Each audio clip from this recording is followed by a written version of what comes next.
my dear students, how are you? I hope you had a wonderful day till now, and now we continue to make it more beautiful and more interesting, and by the way, more dynamic, by talking about traveling. And today's topic, so today we have the fourth lesson of this unit, and the topic of today's lesson is adjusting to a new environment. And of course, we have some spices for today's topic, if you can say so. So we are going to discuss about grammar topics like the article and I wish sentences.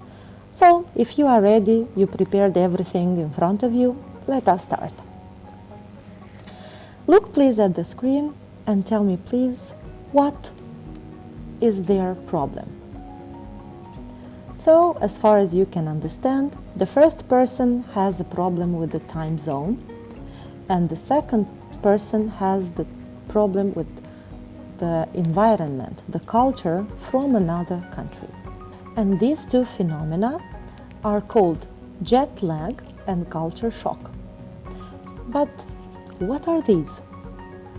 We could understand them, but better to consult a dictionary. So, according to the dictionary, jet lag is the physical shock of adjusting to a new time zone. It is caused by the long airplane flight from your homeland. Let's imagine that we travel from Moldova to America, and you will feel jet lag when you arrive in America and vice versa, because there is another time zone. Culture shock is the mental shock of adjusting to a new country and a new culture, which may be dramatically different from your own. For example, if you travel to Italy, to Spain, to Australia, to Canada, you will face another culture and another way of seeing things, talking, thinking, preparing food, having fun. So everything that you experience there, this will be a culture shock. So I hope that if you travel, you will overcome all of them. Look please at this, at your screen, at this slide, and I want you to pay attention to the highlighted words. So the words are the, a, and a.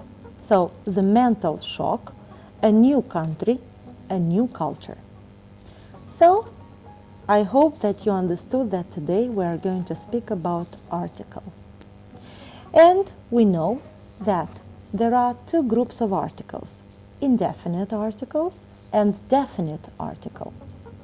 The indefinite articles are a and an. When we use a, we use a when the word starts with a consonant sound. Yes? So, like in the example, a book, a car, a dog, a frog, a lemon, a truck.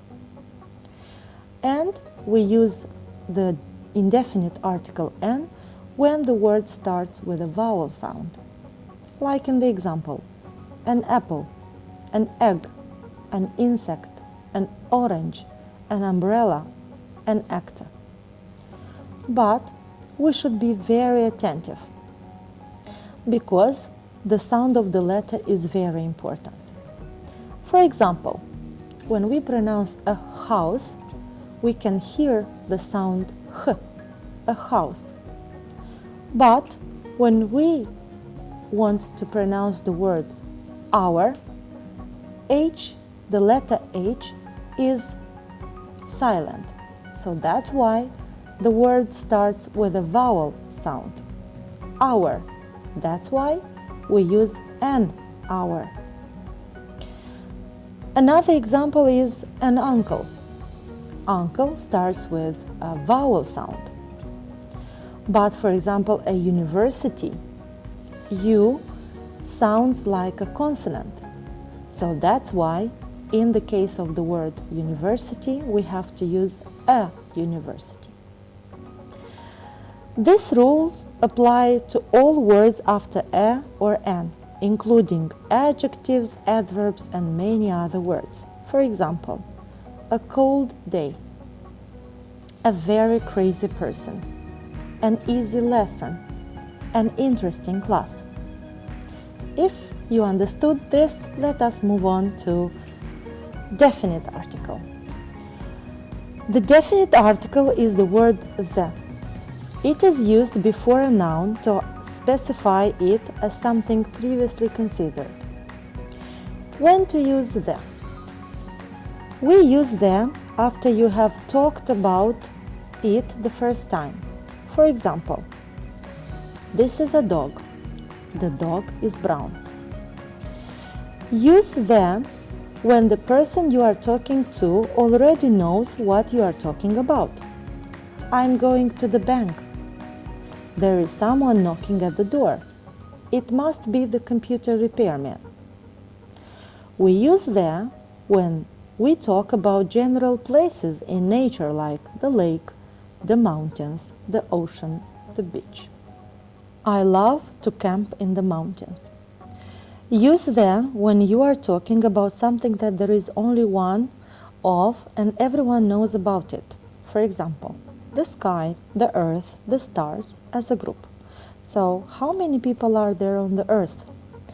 The sky is so beautiful today. So, I hope that everything is clear about when to use the definite and indefinite articles. But there are situations when we don't need to use the article. And let us find out which are they. The first situation, you don't use article when you talk about things in general. For example, milk is good for you. The second, you don't use the article when you talk about sports and games. Example, let's go and play basketball. We don't use article before the names of countries like Japan, France, Italy, and so on, except the UK, the USA, the Netherlands.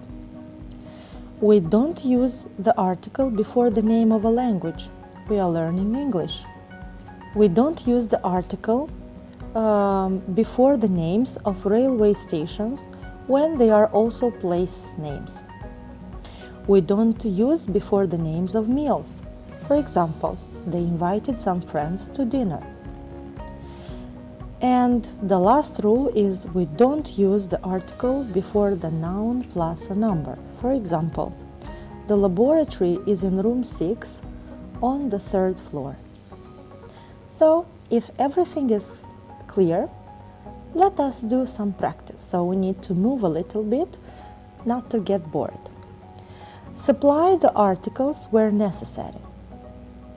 So, pause a little bit, take a few minutes, do the exercise, return back to us, and we are going to check the answers together. As far as I understand, you finished completing, so let us check your answers. So, the first sentence. An important and challenging part of your experience is sharing daily life with your host family. So, in this case, we use an because we introduce for the first time the topic of our speech or the first sentence.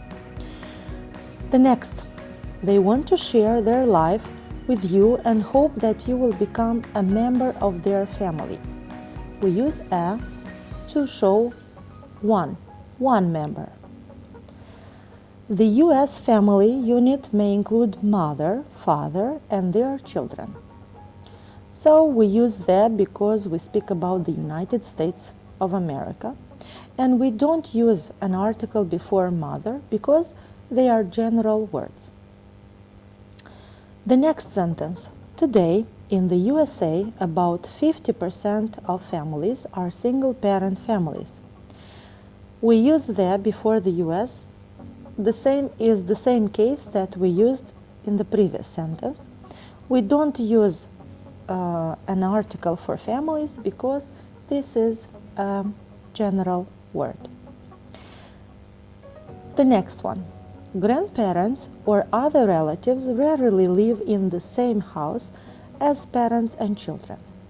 We use them because we know about what house we are talking about, and we don't use an article because parents and children are general notions. If you did everything correct, I congratulate you. So let us continue. As I said from the beginning of our lesson, we are going to spice our lesson with 2 grammar topics. We discussed about articles, and now let us move on to I wish sentences. How to express wishes in English? We use wish to express that we regret something or we would like something to be different than the way it is. The first case. When we want a situation in the present or future to be different, we use after wish past simple. Example, I wish I ate more vegetables, but I don't. The next case. We want to be doing a different activity in the present or the future, so in this case, we use after wish past continuous. For example, I wish it weren't raining now, but it is raining. The next case, we want to be able to change a situation in the past. Then, we should use wish plus past perfect. For example, I wish I hadn't done it, but unfortunately, I did it. The next case, we want something to happen, we want someone to start doing something, or we want someone to stop doing something which annoys us. In this case, we use wish plus would. For example, I wish the lesson would end, but it doesn't end. I wish you'd listen to me. So, in this case, I want you to start doing something. I wish you wouldn't borrow my clothes. So, I wish you to stop doing this because this annoys me. The last case when we want to express wish is when we can also use wish to express want in a formal situation. Then we have to use wish plus to infinitive. Example, I wish to make a complaint and would like to see the manager. In this way, you can formulate a formal wish. So if everything is clear about I wish sentences, let us practice a little bit. So look please at the sentences on your screen. Use the verbs in parentheses in the correct form, and of course apply please the rules that we have discussed in the previous slide. Take a few minutes, pause, work on this exercise, apply the rules that we have explained, and afterwards we will check. I understand that you are ready, so let us check the sentences. The first one. I wish I had met her after work for a friendly little chat last week. So, last week is a good thing because we understand that this is a wish connected with something that we want to change in the past. But unfortunately we cannot do this, and that's why we use past perfect for expressing this wish. The next, point B. He wished the proofreader had noticed all the significant flaws in the writing. Wished is another clue that we have to use for the past, this wish. So he wishes to change something in the past, so that's why we use past perfect. Point C. We wish we wouldn't deal with so many ordinary problems of life. So this annoys us and we want this to stop happening, so that's why we use would after the verb. After the verb wish, by the way. Point D. I wish he would be concerned with real moral values and not with appearances and wealth. I want him to stop doing this and start doing another thing, and that's why after wish we use would. E. She wishes she stayed in a hotel situated along the river walk. So she wishes, it means She wants to happen now, but she cannot change this. So that's why we use the verb in the past form. And the last one, F. I wish I could visit the former home of William Sidney Porter. So the real situation is that he or she cannot visit this house.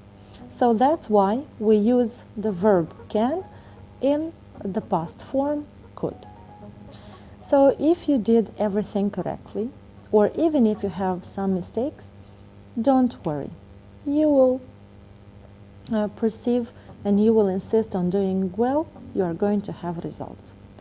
So usually at the end of the lesson, I have a reflection task for you.